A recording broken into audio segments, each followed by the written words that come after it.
Okay. Friday, Radio Row, Super Bowl week. I'm Julie Buehler. That's all I know. Last night, EA Sports, Madden Bowl, Lil Wayne, Big Boy, a lot of stuff. Couple hurricanes. That's all I got. Today, last day on Radio Row, final broadcast from New Orleans. Pretty excited to see what I can get into today. As always, I'll take you with me.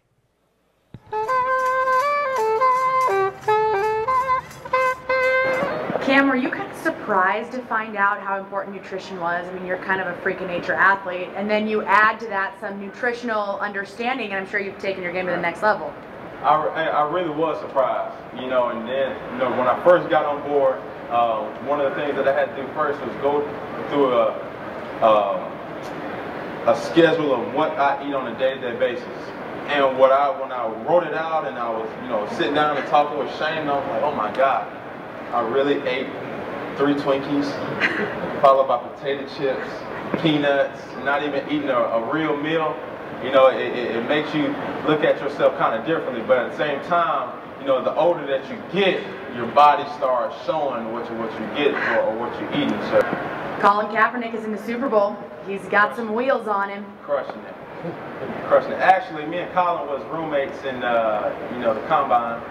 So I got an opportunity to pick his brain and see what type of person he is, and he's an unbelievable person. And more importantly than an athlete. Cool guy and very humble. So, you know, I'm rooting for him as far as individual, but I think the purple and gold just don't. What? Are you just saying that? It's the year of the Raven. Wow.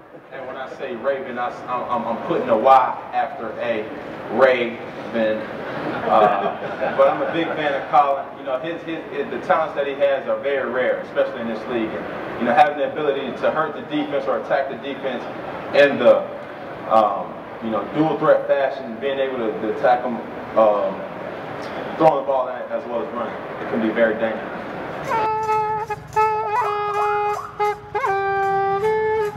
No, it's total. I asked Miss America, I was like, so when you won this vaunted title, did you imagine rolling around Radio Row with a bunch of schleps here? And she was like, pause. No, it's great. No, she didn't. She turned it back on. No, I saw somebody with a crown walking earlier, and I just thought, it reminds me of when I used to wait tables and a pretty girl would walk through the restaurant and all the pigs from the back of the house would be like, "Rrr." I feel bad when there's, but they come here to sell their stuff like everyone else does. It cracks me up. Right. I love it. Yeah, it's good stuff. Great. So talk about your switch to NBC Sports. And, I mean, NBC Sports in general, like I said, we're part of the affiliate network now. And it's really interesting how this whole thing is changing. It's the landscape is, I mean, it used to just be, if you wanted to work in sports, you work at ESPN, and that was it. It's kind of nice. You know, they've got competition now, NBC, Fox, CBS, everyone, and you're kind of seeing it here. You were at the EA Sports party last night. That's a pretty big shindig, man. I was concerned about the structural integrity of that platform. I will say this. So the EA, that's the 3rd year I've done that. Last year, I remember being in Indy, and the part where all the quote-unquote important people are was starting to shake. And it was like a fire hazard. And I remember watching, you know, these big-name football players not be able to get up to the VIP area because they were over capacity. I always sit in a little perch in this secret spot that I have found with my best friend came in because she's never been anything like this. And we just sat there drinking wine, watching it for a little while. And I was like, this, I could do that all night. What other things have you done? I mean, you've been working really hard, of course, and having to keep things in line. But what kind of things have you seen? I have seen, well, I have had a chance to walk Berman a little bit. I've seen everything from the obese man wearing a bikini who's lovely, you know, just the random street performers. The thing about New Orleans is crazy without a Super Bowl, but we don't have just the Super Bowl right now. We are leading into Mardi Gras. So it's, if your eyes aren't stimulated enough right now, you might want to get them checked because this is the time to be here. All right, here with Michelle Beadle. Lastly, Beadle, I am rocking this Niners jersey until the Niners win the Super Bowl. Really banking on it happening this week for obvious reasons. What do you think my odds are, though? I mean, are you hopeful for me to have some semblance of personal style in the next coming year?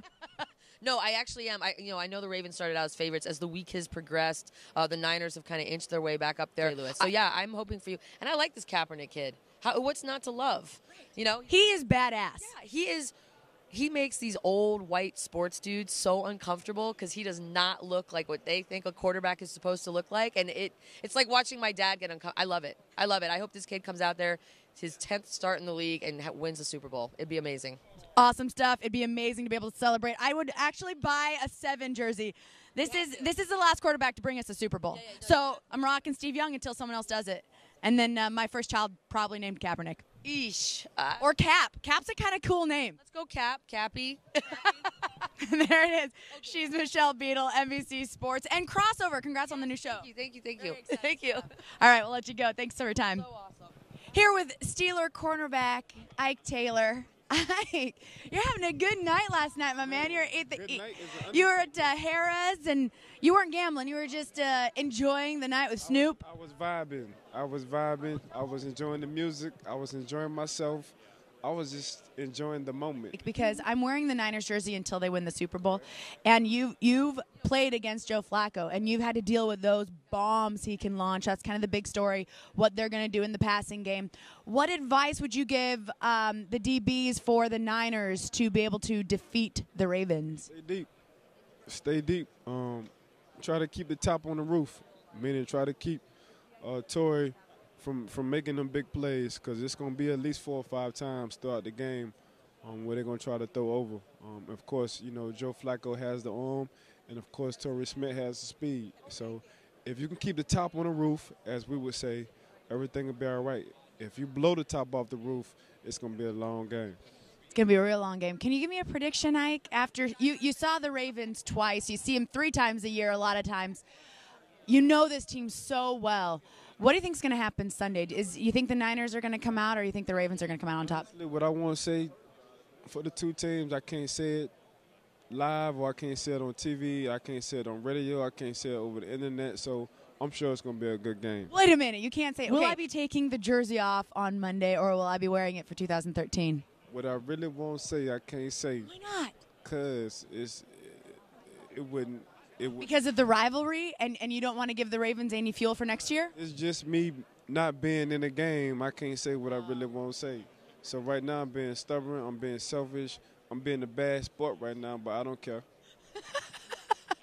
I appreciate that, and I think I heard you say the Niners are going to win. I think that's what I heard, so that's what I'm going to go with. Okay. And you have a good night tonight, Thanks okay? for having me on the show. It's always a pleasure. It's Ike Taylor. No time to waste.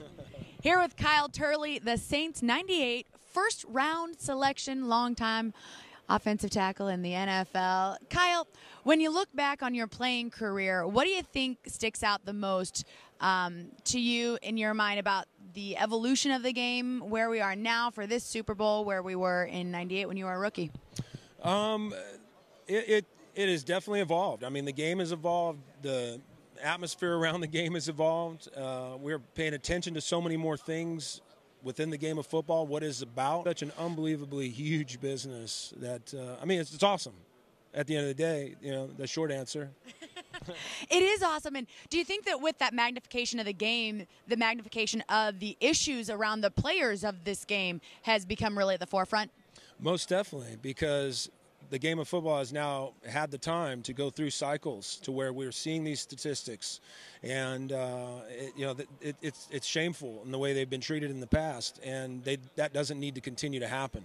So it's vital that we address these issues, because if you love the game of football, you want it to be fixed. He's Kyle Turley. Lastly, you have the Kyle Turley Band. You guys played at the Hood in Palm Desert. I love that. When are you coming back to the desert area? We'll be back in the spring, coming up in April, May. We'll be back through Southern California, probably in May. We're starting our tour for the West Coast in Denver in April, and then we'll be making our way down the coast from the Northwest. So we'll see you all around May. Well, love it. Lastly, I'm rocking the Niners jersey till the Niners win the Super Bowl.